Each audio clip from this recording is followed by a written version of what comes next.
भगवती चरण वर्मा द्वारा लिखित लघु कथा प्रायश्चित, एपिसोड 84।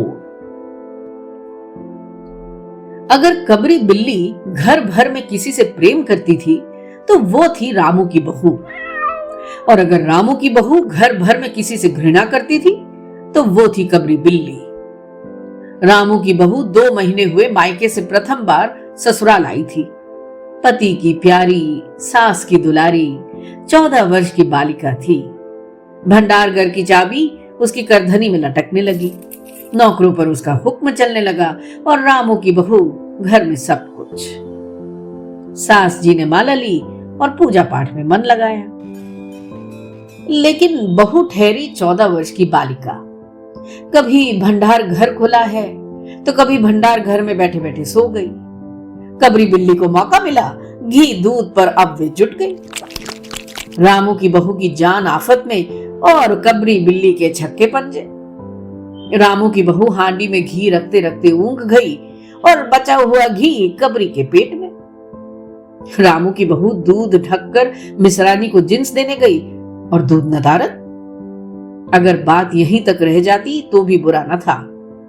कबरी रामू की बहू को कुछ ऐसा परख गई थी कि रामू की बहू के लिए खाना पीना दुश्वार हो गया।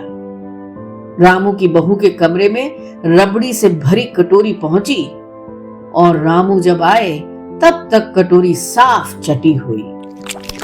बाजार से बालाई आई और जब तक रामू की बहू ने पान लगाया, बालाई गायब। रामू की बहू ने तय कर लिया कि या तो वही घर में रहेगी या फिर कबरी बिल्ली। मोर्चाबंदी हो गई और दोनों सतर्क। बिल्ली फंसाने का कटघरा आया, उसमें दूध, बालाई, चूहे और भी बिल्ली को स्वादिष्ट लगने वाले विविध प्रकार के व्यंजन रखे गए, लेकिन बिल्ली ने उधर निगाह तक न डाली। इधर कबरी ने सरगर्मी दिखलाई। अभी तक तो वह रामू की बहू से डरती थी, पर अब वो साथ लग गई, लेकिन इतने फासले पर कि रामू की बहू उस पर हाथ न लगा सके। कबरी के हौसले बढ़ जाने से रामू की बहू को घर में रहना मुश्किल हो गया। उसे मिलती थी सास की मीठी झिड़कियां और पतिदेव को मिलता था रूखा सूखा भोजन। एक दिन रामू की बहू ने रामू के लिए खीर बनाई। पिस्ता, बादाम, मखाने और तरह तरह के मेवे दूध में औटे गए, सोने का वर्क चिपकाया गया और खीर से भरकर कटोरा कमरे के एक ऐसे ऊंचे ताक पर रखा गया जहां बिल्ली न पहुंच सके। रामू की बहू इसके बाद पान लगाने में लग गई। उधर बिल्ली कमरे में आई। ताक के नीचे खड़े होकर उसने ऊपर कटोरी की ओर देखा, सूंघा, माल अच्छा है, ताक की ऊंचाई अंदाजी। उधर रामू की बहू पान लगा रही है। पान लगाकर रामू की बहू सास जी को पान लेने चली गई और कबरी ने छलांग मारी। पंजा कटोरे में लगा और कटोरा झनझनाट की आवाज के साथ फर्श पर। आवाज रामू के बहू के कान में पहुंची। सास के सामने पान फेंक कर वे दौड़ी। क्या देखती है कि फूल का कटोरा टुकड़े टुकड़े, खीर फर्श पर और बिल्ली डट कर खीर उड़ा रही है। रामू की बहू को देखते ही कबरी चपत। रामू की बहू पर खून सवार हो गया। न रहे बांस न बजे बांसुरी। रामू की बहू ने कबरी की हत्या पर कमर कस ली। रात भर उसे नींद न आई। किस दांव से कबरी पर वार किया जाए कि फिर जिंदा न बचे, यही पड़े पड़े सोचती रही। सुबह हुई और वे देखती है कि कबरी देहरी पर बैठी बड़े प्रेम से उसे देख रही है। रामू की बहू ने कुछ सोचा, इसके बाद मुस्कुराती हुई वह उठी। कबरी रामू की बहू के उठते ही खिसक गई। रामू की बहू एक कटोरा दूध कमरे के दरवाजे की देहरी पर रखकर चली गई। हाथ में पाटा लेकर वह लौटी तो देखती है कि कबरी दूध पर जुटी हुई है। मौका हाथ में आ गया। सारा बल लगाकर पाटा उसने बिल्ली पर पटक दिया। कबरी न हिली, न डुली, न चीखी, न चिल्लाई, बस एकदम से उलट गई। आवाज जो हुई तो मेहरी झाड़ू छोड़कर, मिसरानी रसोई छोड़कर और सास पूजा छोड़कर घटना स्थल पर उपस्थित हो गई। रामू की बहू सर झुकाए हुए अपराधिनी की भांति बातें सुन रही है। मेहरी बोली, अरे राम, बिल्ली तो मर गई। माँ जी, बिल्ली की हत्या बहू से हो गई है, ये तो बुरा हुआ। मिसरानी बोली, माँ जी, बिल्ली की हत्या और आदमी की हत्या बराबर है। हम तो रसोई न बनाएंगी जब तक बहू की सिर हत्या रहेगी। सास जी बोली, हाँ ठीक ही कहती हो। अब जब तक बहू के सर से हत्या न उतर जाए तब तक न कोई पानी पी सकता है न खाना खा सकता है। अरे बहू, ये क्या कर डाला। मेहरी ने कहा, फिर क्या हो, कहो तो पंडित जी को बुलाए लाए।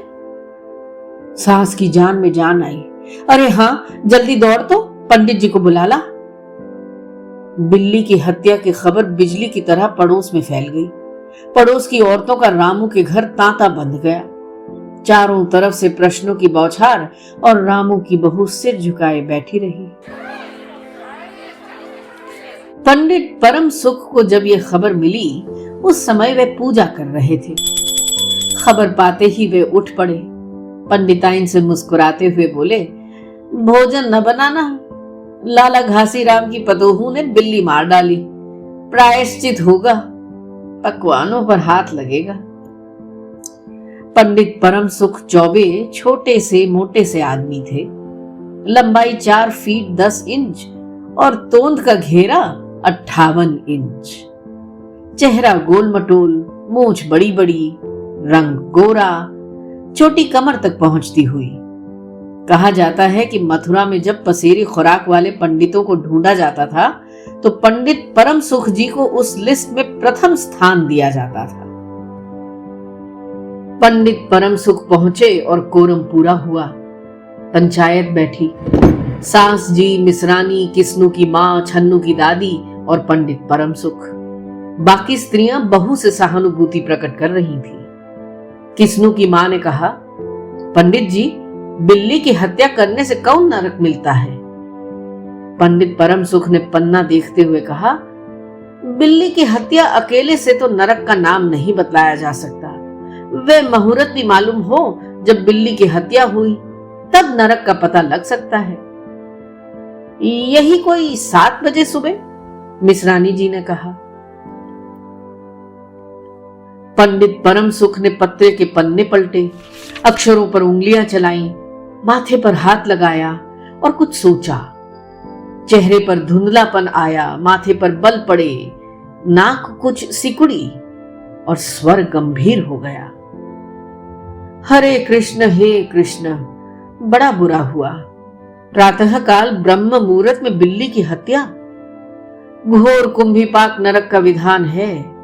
रामू की मां, ये तो बड़ा बुरा हुआ। रामू की मां की आंखों में आंसू आ गए। तो फिर पंडित जी, अब क्या होगा, आप ही बतलाएं। पंडित परम सुख मुस्कुराए। रामू की मां, चिंता की कौन सी बात है, हम पुरोहित फिर कौन दिन के लिए हैं। शास्त्रों में प्रायश्चित का विधान है, सो प्रायश्चित से सब कुछ ठीक हो जाएगा। रामू की मां ने कहा, पंडित जी, इसीलिए तो आपको बुलवाया था।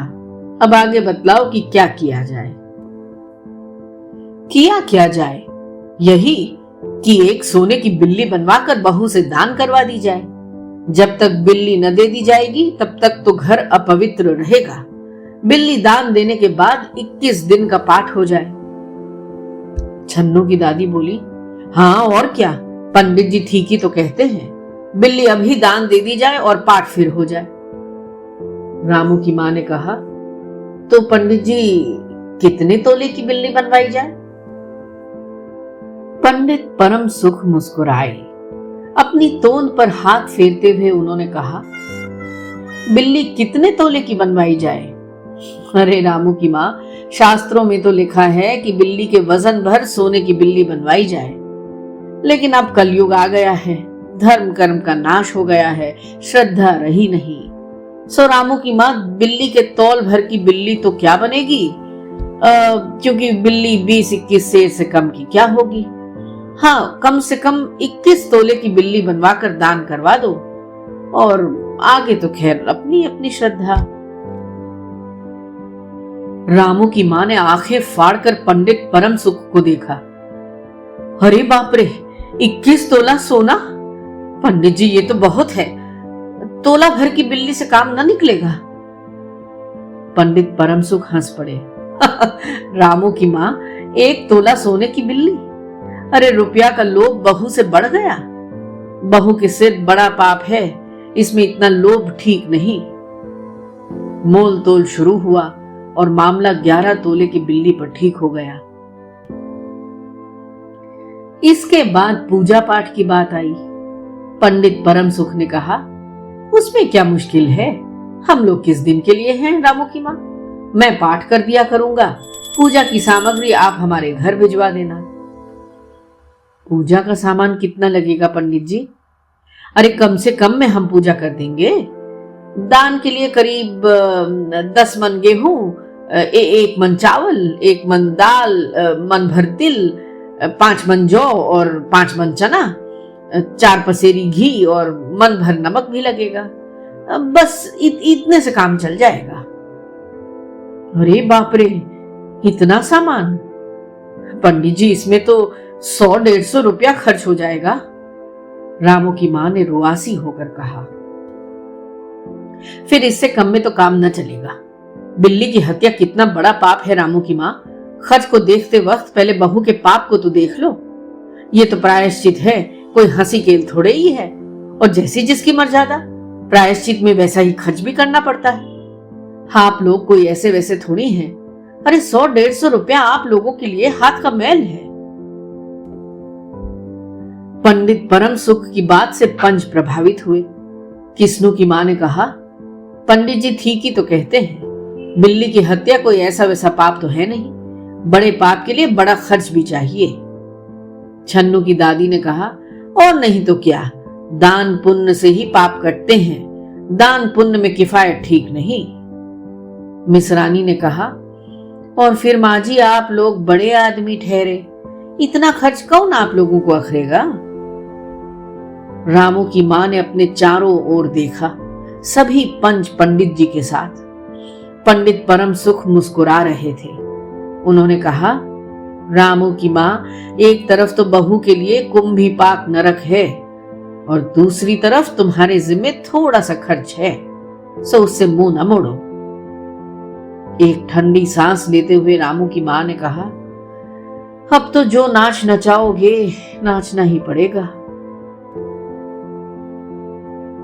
पंडित परम सुख जरा कुछ बिगड़ कर बोले, रामू की मां, ये तो खुशी की बात है। अगर तुम्हें ये अखरता है तो ना करो, मैं चला। इतना कहकर पंडित जी ने पोथी पत्रा बटोरा। अरे अरे पंडित जी, रामू की मां को कुछ नहीं अखरता। बेचारी को कितना दुख है, बिगड़ो ना। मिसरानी, छन्नू की दादी और किस्नू की मां ने एक स्वर में कहा। रामू की मां ने पंडित जी के पैर पकड़े और पंडित जी ने अब जमकर आसन जमाया। और क्या क्या हो?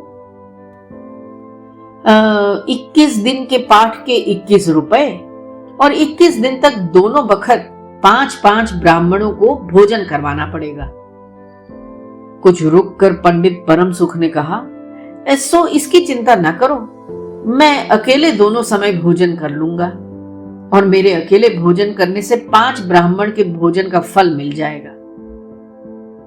ये तो पंडित जी ठीक ही कहते हैं। पंडित जी की तोंद तो देखो। मिसरानी ने मुस्कुराते हुए पंडित जी पर व्यंग किया। अच्छा, तो फिर प्रायश्चित का प्रबंध करवाओ। रामू की मां, 11 तोला सोना निकालो, मैं उसकी बिल्ली बनवा लाऊं।